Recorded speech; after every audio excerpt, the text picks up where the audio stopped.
You are listening to The Diary of a Wannabe Writer, presented by Richard A. Boxshall, in which I chronicle my life and attempts to become a professional writer by, doing some writing, daily, hopefully. Hello, today is Monday the 9th of September 2024 and you are listening to The Diary of a Wannabe Writer. And I am reporting to you today from a hotel in Atlanta, Georgia, USA. I haven't done an awful lot today, but I have done a little more than I did on my last trip to the USA in Boston, where I basically went for a quick walk and then pretty much stayed in my hotel room. Now, I have been for a couple of walks today. I've been to the gym, and more importantly, I've actually done some writing. So obviously yesterday's podcast I had to record before I went to work because there was no way I was going to be able to do one from a flight. Actually, I suppose technically I could, because I did have a break, and you can get the Wi-Fi on them. Maybe I'll try that one day, recording one on the aeroplane and see if I can actually make it work during my break, obviously. Anyway, that's not for discussion for now. It's just an idea for later. But yeah, so we had, let me think. We had a quite short flight. It was just, not short really, just under 9 hours, which meant we just got under a 2-hour break. Now, this is an aircraft where the duties are not so long that it's mandatory to have horizontal rest. So there are quite a few aircraft that do the shorter routes, so USA, Middle East, Africa, but not South Africa, but sort of Nigerian place like that. Those aircraft do not have to have bunks on them, which means we have our jump seats, the seats we sit on for takeoff and landing, do have curtains around them and do actually extend out to be, well, they're called high comfort seats. I think that's a bit of an exaggeration, but certainly they're more comfortable than just sitting on it like you would for taxi, takeoff and landing. Anyway, so I got a 2-hour break in the flight, and I wasn't tired. I'd got up later anyway, because I knew it would be gone 3 o'clock by the time in the morning UK time by the time we got to the hotel. So I decided, rather than attempt to sleep, I would do a bit of writing. And I wrote 1,400 words. So I basically wrote, in that 2 hours, I wrote 1,400 words and had about an hour's doze as well. But that was a really, I wasn't expecting to get any work done yesterday at all. I didn't think I would. And I wrote basically the next scene, which is where the first general election result comes in. And it's a massive swing to Karl Tucker and his Red Victor Party. They take what was considered a safe Labour seat. And it's obviously in this story, because there's been a lot of crackdown on press and a lot of stuff, there have been no exit polls. So normally at the beginning of the night at 10 o'clock, as soon as the polling station's closed, all the media will say, right, the exit poll, which is when they literally ask people who they voted for as they leave the polling station, the exit poll normally gives you a very good indicator of how the night is going to go. But because of the restrictions in place in my story, no exit poll is allowed to happen. So the first indication they get of how the night is going to go is when the first result comes in. And I've used a bit of reality for that bit of the story. So it's always a race between, I think, it's a couple of northern places. So Sunderland South, and there's another northern constituency that are usually the first two to declare on election night.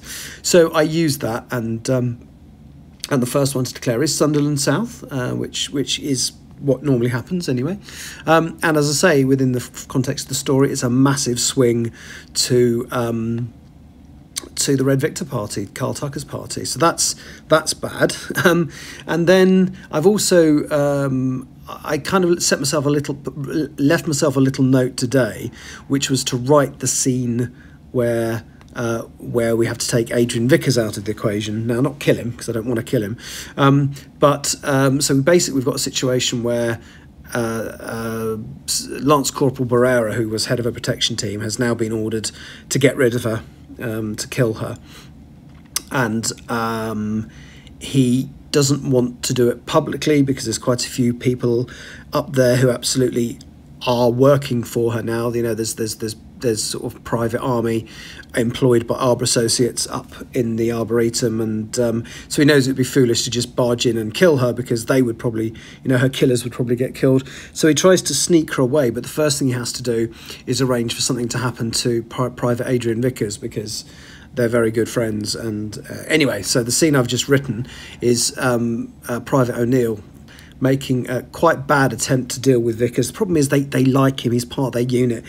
It obviously goes against the grain to kill him, so he tries to just knock him out, smacks him around the back of the head with a gun.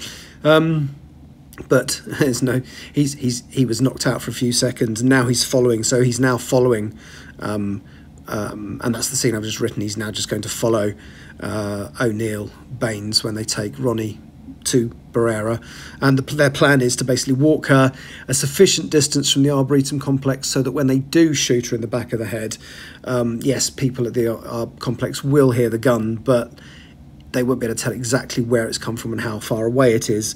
And so, and they'll do it quite close to their getaway vehicle, which is waiting in the wings, as it were, or probably at the same car park that they were all dropped off at.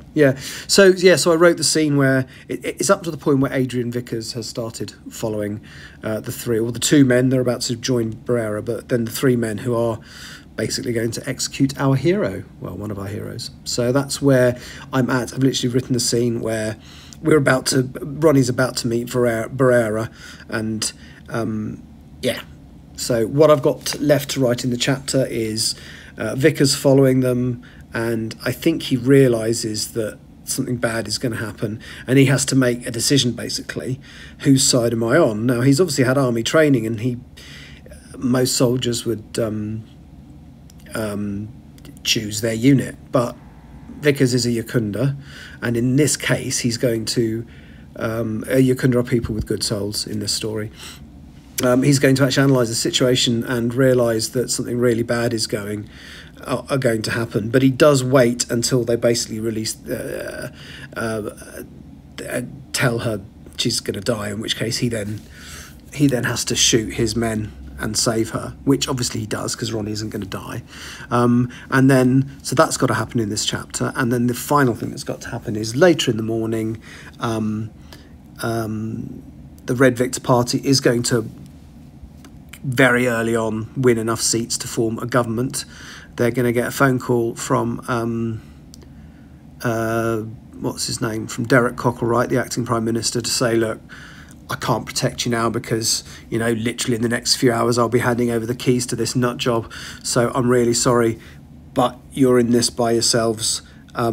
Do what you need to do. I'm so sorry I couldn't but do more. And that's how the chapter's going to end. So I reckon I don't know how many more thousand words. It's currently 6,500 words. There might be another 3,000. I don't know. It's going to be one of my longer chapters, but it needed to be because it's really important and crucial to the story. But the thing to take away from this is that I've written nearly 2,500 words whilst I'm down route. Not quite 2,500, but not far off, whilst I'm away, which I'm very pleased with. Doesn't happen very often. And it certainly gets me, what shows is this number 132? So I've got 9 days to write the last 2,000 or 3,000 words and then get it edited. So I'm very much on target to get it done before I go back to work. So I fly home tomorrow on the 10th, then I've got the 11th, 12th and 13th off before I fly again on the 14th. I really would like to have it done by the 13th, but we shall see. Anyway, I'll stop waffling. I always say more when I'm in the middle of writing something that I'm really enjoying writing. But there we go, that'll do for today. Thanks so much for listening, and I'll be back at some point tomorrow once I'm back in the UK. Take care, thanks for listening, bye-bye. You have been listening to The Diary of a Wannabe Writer, presented by Richard A. Boxall. Thank you for tuning in to my random ramblings, and if you'd like to know more about me or my projects, visit my Linktree at linktr.ee/Richard Wright, capital R, capital W. Thank you for listening.